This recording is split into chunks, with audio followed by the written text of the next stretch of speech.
Thank you for joining me here this afternoon. The time is currently 4:37 p.m. Central, 5:37 p.m. Eastern, and you have a live look at a tornado warning storm in northern Michigan. This is a tornado warning for portions of east central Clare County. As you can see here at 5:21 p.m. Eastern Daylight Time, a severe thunderstorm capable of producing a tornado was located near Harrison, or 9 miles north of Clare, moving east at 25 miles per hour. If you are included in this tornado warning, seek shelter immediately on the lowest floor of a building in an interior room and away from windows. And we've actually had several storms that have been rotating pretty strongly in Michigan today, alright? We had this one, obviously, but then we also had another one up here in northeast Michigan that ended up getting a tornado warning and even produced a funnel cloud and I believe even an eventual water spout. So, pretty interesting situation up there. As you can see, there was very clearly some rotation near Port Hope that, again, did receive a tornado warning at one point. But, again, our only tornado warning right now is for portions of east central Clare County, but we have kind of an unexpected severe weather outbreak ongoing here in portions of Michigan right now. We have a slight risk of severe weather today for portions of the mid-Atlantic area, Appalachia. We have a severe thunderstorm watch in effect for a few counties still in portions of the Virginias here. We got several severe storms out there to watch out for. Some are even producing flash flooding to look out for. We have some flash flooding ongoing, especially in like the Galax area. So we've got a lot of stuff to break down today, so we're going to do it all in this live stream. Thank you all for joining me here, and I'm going to go ahead and pull up stream chat, so if anybody has any questions about their location, feel free to leave those down below. This storm has already left over 1,000 customers in Clare County without power and 500 customers in Osceola County without power, not due to a tornado, but just from straight-line damaging winds, because in addition to a possible tornado, this storm is also producing straight-line damaging winds up to 60 miles an hour and hail up to penny size. So anyway, once again, here we go. Let me go and pull up stream chat here.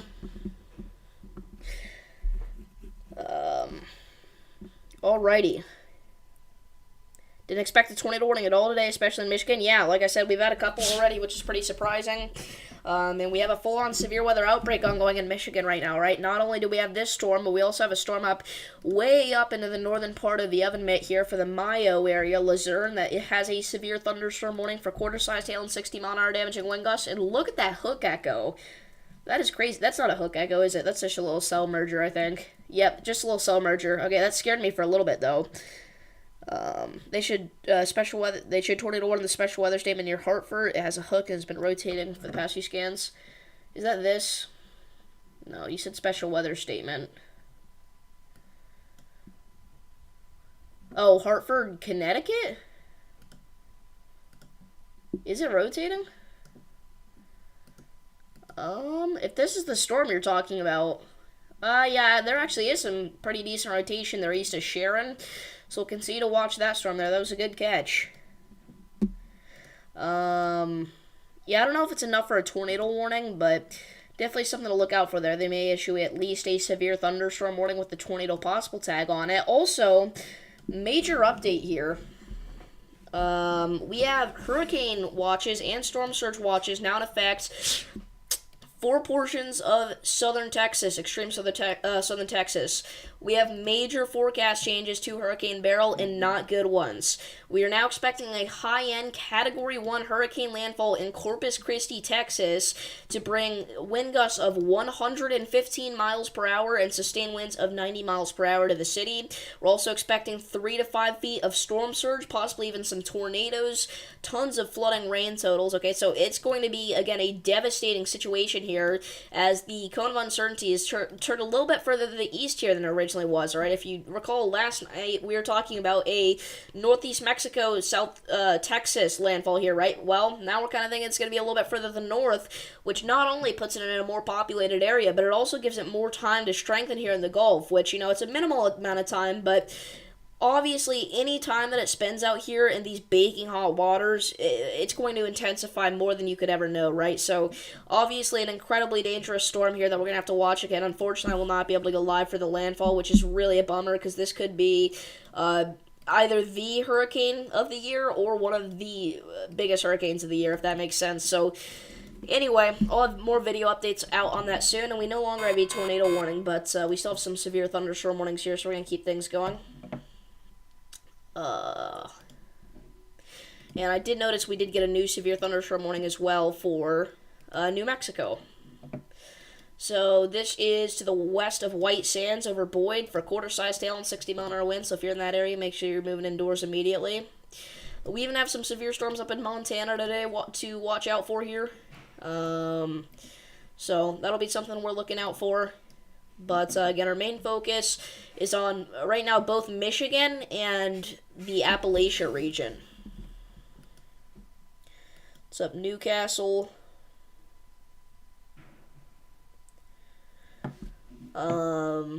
So again, pretty concerning situation ongoing here across portions of the eastern tier of the United States here. I'll check up on our Hartford, Connecticut storm, or the storm approaching Hartford, Connecticut anyway. Right now near Torrington. Not really too much rotation with it anymore. How far north will be affected by the hurricane? Well, that's the thing. Another forecast change now is that we're expecting this actually, again, to turn east now rather than turn west after landfall. If you're saying how far north will it go before it loses its hurricane status, it would be somewhere around here. As soon as it hits land, it's really going to weaken out pretty quickly. I think Victoria will probably be one of the final places that sees any sort of hurricane-level impacts. If even that, they may be down to a tropical storm already by then. But as it gets towards the College Station area in Austin, it's already down to a tropical depression. And as it reaches northeast Texas, it's already down to a low-end tropical depression. But yeah, a lot of the models have actually been saying that, hey, this curves up more northeast and actually heads from my neck of the woods, so that'll be pretty exciting, except for, again, it's gonna be close whether or not I'll be home for that, but I should be. But, yeah, interesting stuff, for sure.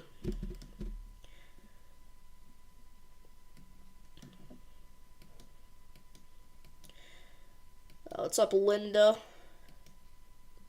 Again, if you're just not sitting in, we are covering these damaging Michigan storms here.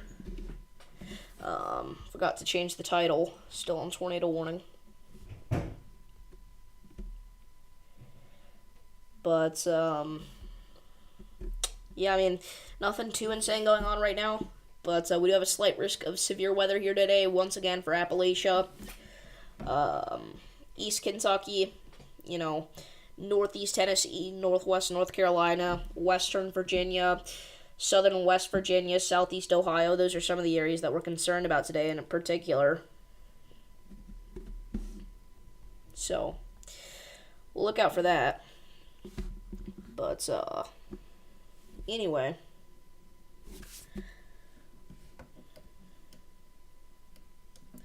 Again, I know you can't really see the text at the top very well. All it says is severe thunderstorm warning, move indoors now. Maybe actually if I move that down a little bit, would that make things awkward and terrible, or would that fix our problem here? I'm leaning more towards the latter.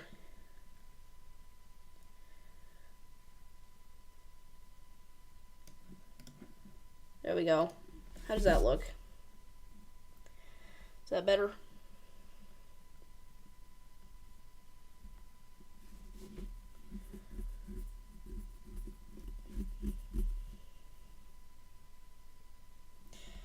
Yeah, well, now it's a little too far down. I don't know. What if I turn off the SPC Outlook? I mean, it really doesn't contribute too much to the stream anyway. I kind of think that makes things look a little more clean. Makes things look a little smoother. A little less messy. I don't know. Whatever you guys think. I like this, though. So I think for right now, we're going to keep this. But yeah, again, I mean, our Appalachia storms at this point are mainly going to be a damaging wind threat for areas like Roanoke and Galax. But an isolated large hailstone, something like that, couldn't be ruled out, per se. But again, it's a low chance of hail at this point. Why is the radar site not loading? I also think we could do without the detailed display. That just makes things look, again, overcomplicated and analytical. See, the radar's working, but it's all glitched out.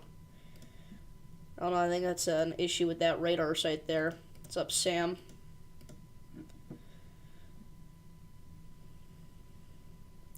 So just a quick little update. We now have over 3,000 customers in Clare County without power after damaging winds ripped through. So local emergency management officials report multiple trees down, including possibly a tree falling onto a house in the Lake George area. Numerous power outages in the area. Again, we also have 500 customers in Osceola County without power. It's weird. How's it weird?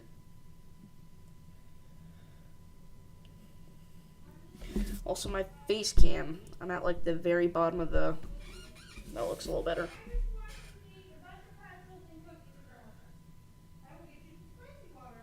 So, yeah, I don't know. If you guys don't like it, then we'll change it. But again, all I did was get rid of the SPC Outlook, and it makes things look a little smoother. Flood advisory in Northport.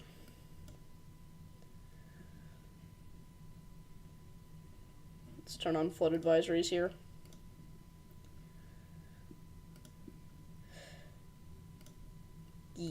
So we do have a flood advisory for Northport. Is that where you're at?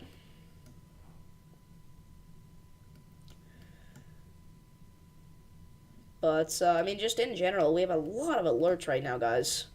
We have 32 special weather statements for talking about strong thunderstorms. Again, our storm here in Michigan still has the tornado possible tag on it, so we'll continue to watch it here. Gee, I don't know, I just don't... The orange just doesn't work. It doesn't. And I understand that, but I don't know what to do. Right now you are? Okay.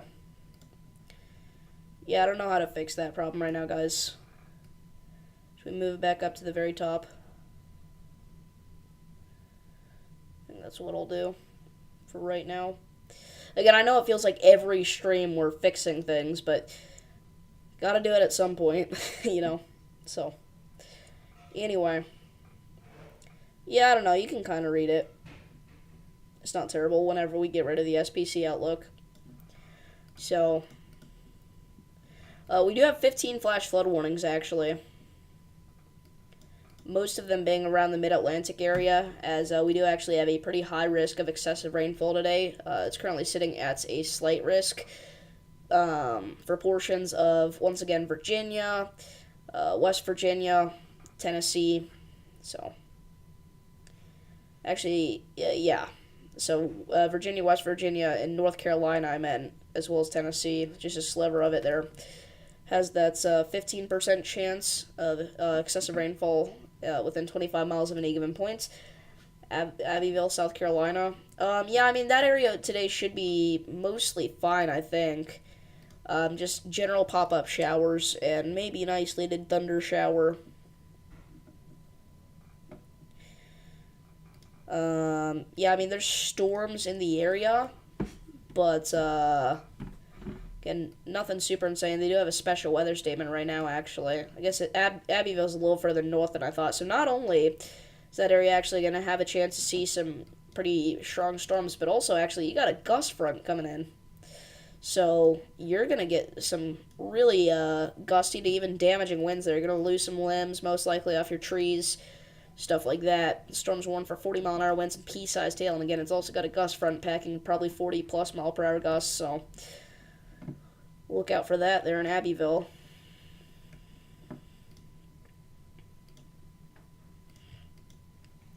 So, anyway, one of our New Mexico storms now is actually warned for ping-pong ball-sized hail and 60-mile-an-hour damaging wind gusts. This storm actually has a report of golf ball-sized hail.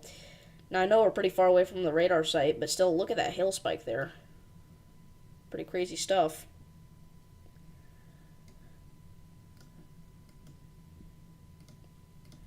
And then we've also got a storm a little further south in New Mexico there, warned for quarter-sized hail and 60-mile-an-hour damaging wind gusts. Just checking in about your hometown. Yep, I get it.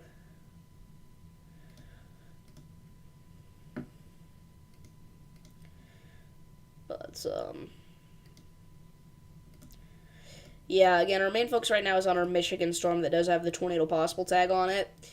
This is heading east towards Interstate 75. It's going to be approaching Bay City northward pretty soon here.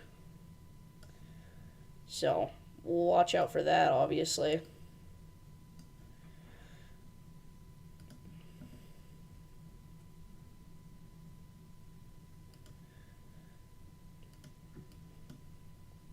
I don't know why this radar site's not working.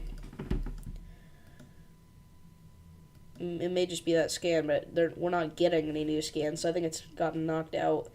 Not by, like, a storm or something. I think it's not working for whatever reason, you know. What's up, Storm Chaser 575?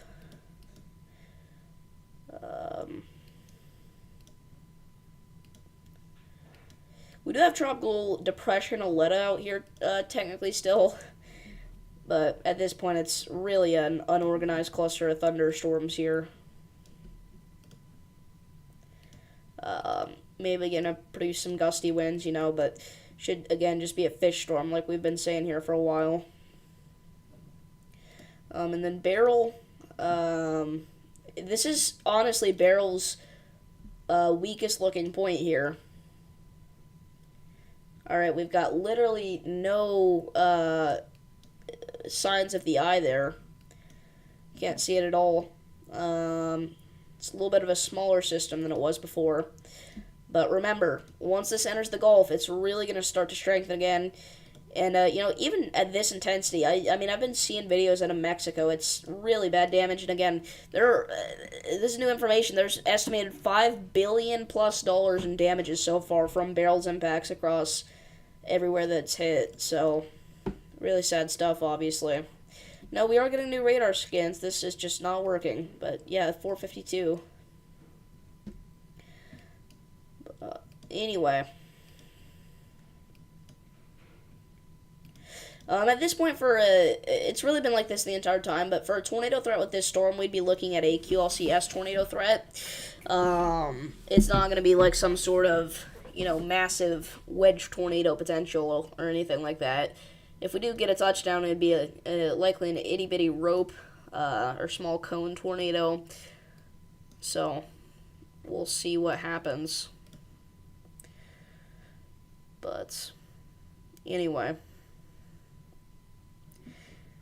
Well, expected to become a high-end Category 1 hurricane. What's the intensity guidance saying? I genuinely have no idea. I cannot find that map for the life of me. That image. I know what you're talking about. Not the map, but the little chart with all the different lines.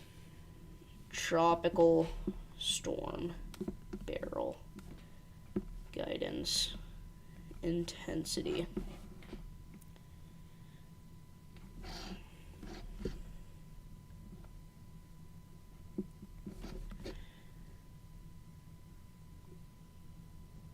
Okay, so I found it.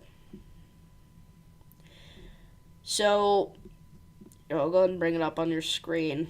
This is new data as well, so.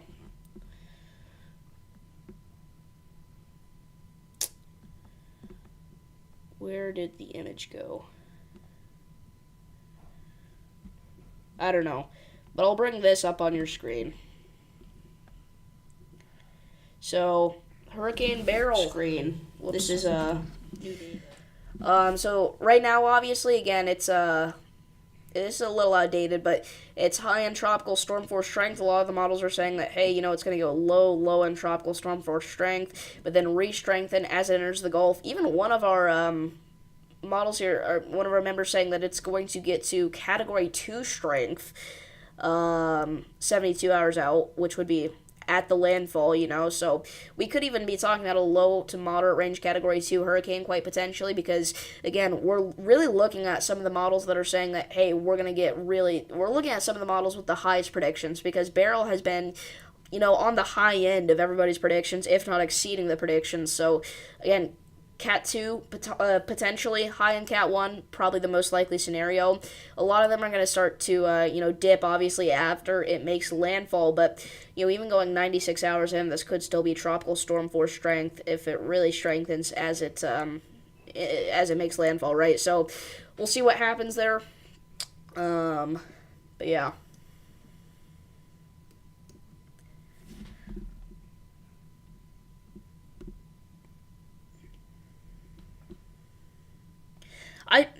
I know it's on Tropical Tidbits, but I can't even find, like,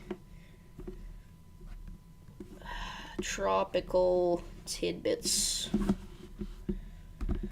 Let me try and find it here. Current storms. Analysis tools.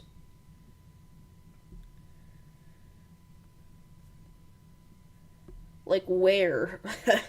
Where on Tropical Tidbits, you know? Where's it at?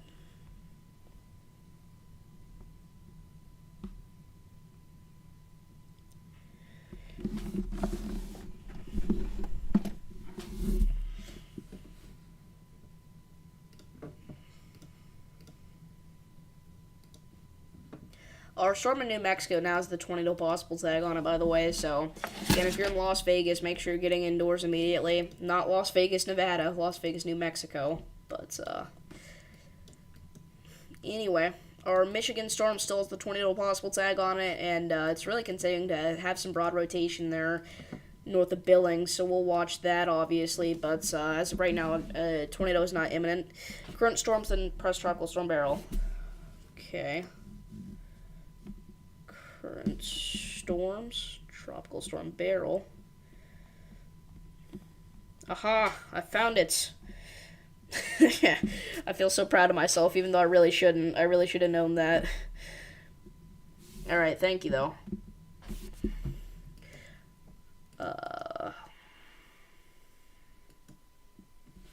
Yeah. So, it's just the same image, so I'm not going to show it again, but, again, Category 1... most likely scenario at landfall, maybe low end Category 2.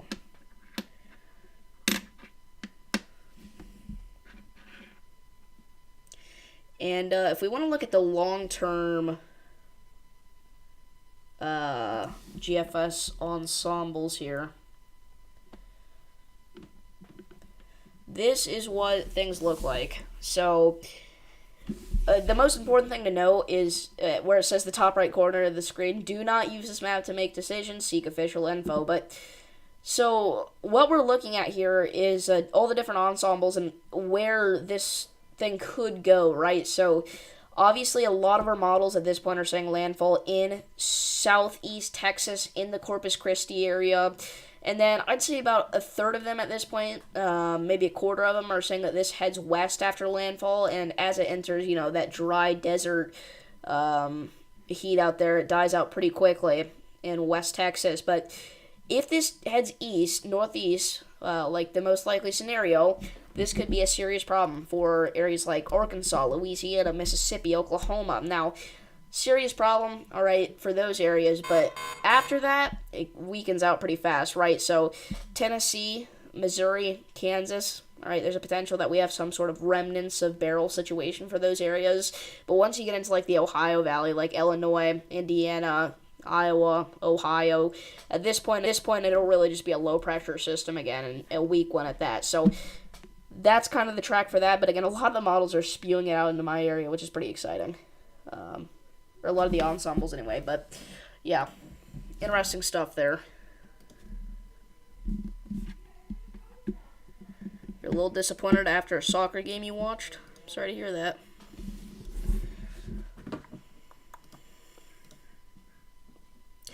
New severe thunderstorm warning has been issued for El Paso County, Texas. This is for areas like Horizon City, so if you're in this area, make sure you're getting indoors immediately. SPC does note tornado potential on Day 3 in Texas. Interesting. Yeah, Day 3 outlook actually looks pretty concerning, especially for Oklahoma and Kansas. Like southern Kansas, central Oklahoma, that area there, North Texas. Pretty concerning. Slight risk of severe weather there on Day 3, kind of came out of nowhere. Going all the way from Hays, Kansas, all the way back down into areas like Sulphur, Oklahoma. So I think we're definitely going to have the potential to see severe weather outbreak here on Sunday. But remember, guys, I will not be able to go live. In fact, today will be my last day of streaming. Maybe tomorrow, very early, but I doubt it. So,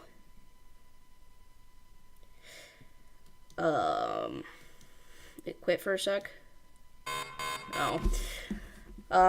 But anyway, yeah, I mean, the the SPC outlook for day 3 definitely looks concerning once again. Maybe a tornado threat for Wichita, Oklahoma City, that area there. Especially I think like northwest Oklahoma. It's going to have a pretty good tornado threat like Woodward, Enid. So if we look at the NAM, what we can see are some interesting looking cells if it would like to load. So this is Wednesday here, right? We're seeing some interesting cells as early, in the morning time hours we're going to have a dying line of storms, but once we get into the afternoon, all right, in the evening time especially, all right, 6 p.m. I think is probably going to be the greatest tornado threat. And again, I think that the greatest tornado threat is going to lie in northwest Oklahoma. It's not going to be some like major tornado risk, but I think we're probably going to see a 2% risk out of this, maybe a 5% risk if things intensify in terms of the model guidance here. But as we can see, very impressive cluster of storms expected here going into Monday, actually. So, all right, 9 p.m., 10 p.m., 11 p.m. on Sunday there. Again, damaging line of storms that are most likely sweeping through southern Oklahoma. And then after that, we can't really see that much further out. But anyway, you get the gist. And again, guys, remember, this will be my last day live streaming for a while. I'll still have video updates most likely, community tab updates, so make sure to check me out over there. But my last live stream for probably about a week is going to be today. So, SPC did mention on day 3 for tornado potential in Texas from Hurricane Beryl. Really? That would actually make sense. So that's why, because the outer bands are definitely going to be impacting Texas on day 3 here, which are usually actually where we see our tornadoes. So that makes sense.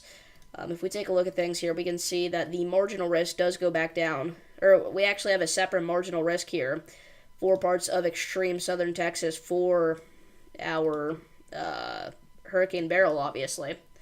Or technically, what is Tropical Storm Beryl right now. I may have one final update on Beryl tonight, but after that, that's it for a while in terms of streams. Again, I would love to go live, but unfortunately I'm not going to be able to for about a week. But looking like another active stretch of weather ahead. It's not going to be as active as what we have been talking about, though, so that's good news. Tomorrow is kind of a little sneaky slight risk in effect for parts of the Central Plains here. And the weird thing about it is, we're not really going to have a tornado risk at all. It's going to be a damaging wind threat. It's going to be another one of these wind bags where we see some spots get 70, maybe 75 mile an hour winds, and then that'll be it, right? Maybe an isolated large hail threat as well. Actually, I didn't realize this. We do have a hatch risk for hail, so apparently the SPC has confidence in very large hail for a small section of Kansas, Nebraska, and Colorado there. So we'll see. What's the risk for tomorrow? Because I'm flying out at 1 p.m., yeah, Roman will definitely take over. He'll be streaming quite a bit. The risk for tomorrow depends on what you're talking about. But that was the general risk for tomorrow. Again, slight risk over the plains.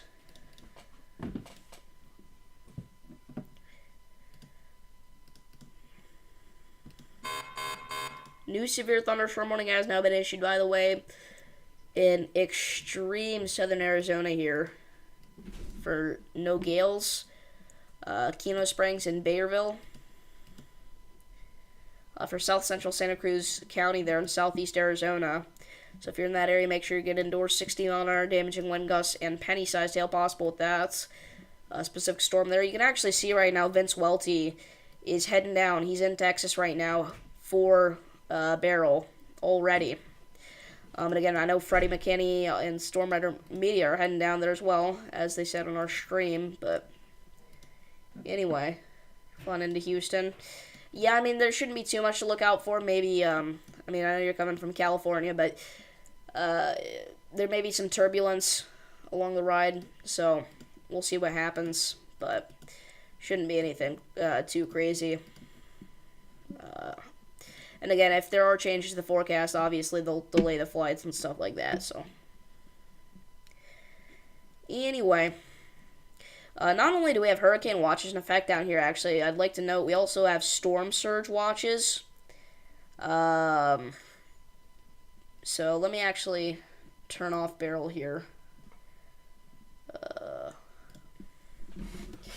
So, our hurricane watches.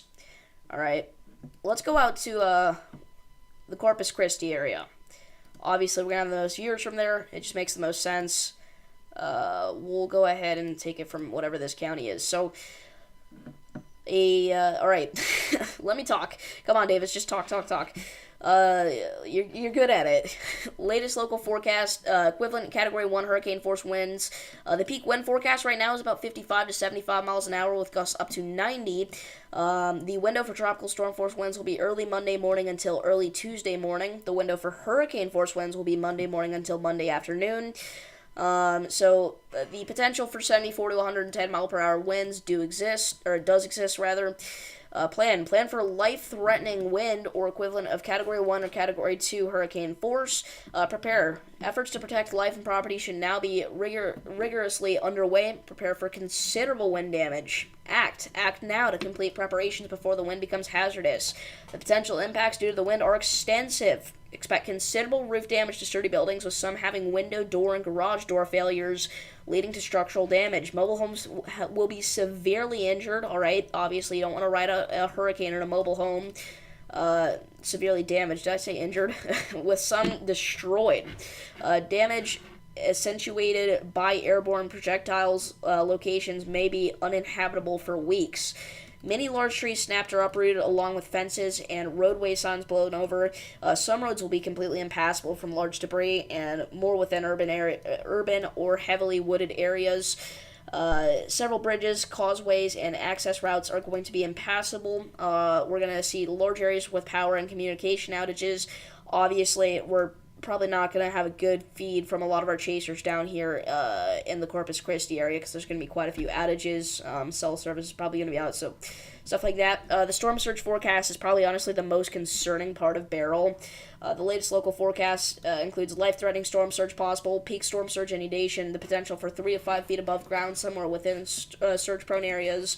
The window of concern begins as early as this afternoon, which we're already here, so some of these areas could already be seeing some higher waves and stuff like that. Obviously, it's not like incredibly dangerous storm surge yet, but it's getting there, so I'm sure all the beaches have closed down, stuff like that.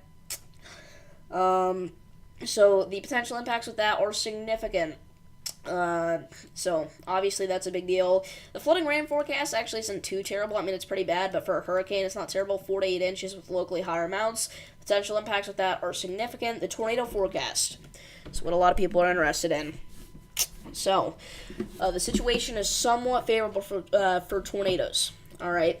The potential for a few tornadoes does exist. Emergency plan should include the potential for a few tornadoes. If your shelter is particularly vulnerable to tornadoes, prepare to relocate to safe shelter before hazardous weather arrives. If a tornado warning is issued, obviously, as always, be ready to get to shelter ASAP. The potential impacts with tornadoes that are limited. The occurrence of isolated tornadoes can hinder the execution of emergency plans during tropical events. A few places may experience tornado damage along with power and communication disruptions. Locations could realize roofs peeled off, buildings, chimneys toppled, mobile homes pushed off foundations or overturned, large treetops and branches snapped off, shallow-rooted trees knocked over, moving vehicles blown off roads, and small boats pulled from moorings. Now, again, tornadoes, more than anything, they're just going to be a nuisance during this event. They really are. But still something to look out for there. So, with that being said, we are going to probably have a hurricane forecast stream tonight, so make sure to tune in for that. But remember, guys, there will not be any streams tomorrow, most likely. And then again, after tomorrow, there's definitely not going to be any more streams. So, thank you all for tuning in to this live stream. I appreciate it, and I'll see you